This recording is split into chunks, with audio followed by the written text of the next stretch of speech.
गरीब किसान की कड़ी मेहनत। एक गरीब किसान कड़ी मेहनत करता था, लेकिन उसकी गरीबी खत्म नहीं हो रही थी।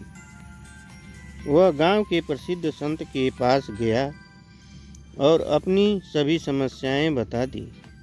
संत ने गरीब से कहा कि मैं तुम्हारे घर आकर तुम्हारी हालातों का जायजा करूंगा और फिर समाधान करूंगा। संत एक दिन गरीब के घर पहुंच गए। संत बहुत ही विद्वान थे, हालांकि उस वक्त घर पर किसान नहीं था। किसान की पत्नी ने संत से कहा कि वह तो खेत पर गए हुए हैं, मैं अभी अपने बच्चे को उनको बुलाने के लिए भेजती हूँ, आप कुछ समय प्रतीक्षा करें।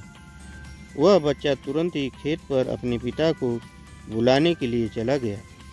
किसान को जब यह पता चला तो वह दौड़ा दौड़ा अपने घर पर आया। किसान के पास एक पालतू कुत्ता भी था।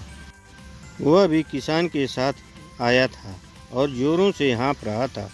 कुत्ते की हालत देखकर संत ने किसान से पूछा, क्या तुम्हारा खेत ज़्यादा दूर है? किसान ने कहा कि नहीं, खेत पास में ही है। किसान ने पूछा कि गुरुजी, आपको ऐसा क्यों लग रहा है? संत ने बताया कि तुम्हें देखकर मुझे काफ़ी आश्चर्य हो रहा है। तुम और तुम्हारा कुत्ता एक साथ आए हैं, लेकिन तुम बिल्कुल भी थके नहीं हो, जबकि तुम्हारा कुत्ता जोरों से हाँफ रहा है।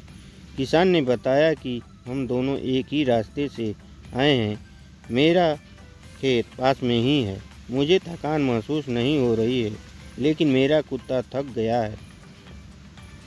इसके पीछे की वजह यह है कि मैं सीधे रास्ते से चलकर आया, कुत्ता अपनी आदत से मजबूर है। संत ने पूछा कि ऐसा क्यों?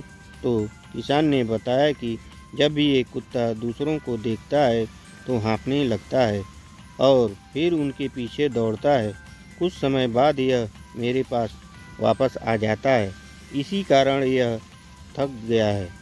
संत ने बताया कि इसी तरह हमारे साथ भी होता है, हम एक लक्ष्य को नहीं बल्कि कई लक्ष्यों को एक साथ पाना चाहते हैं।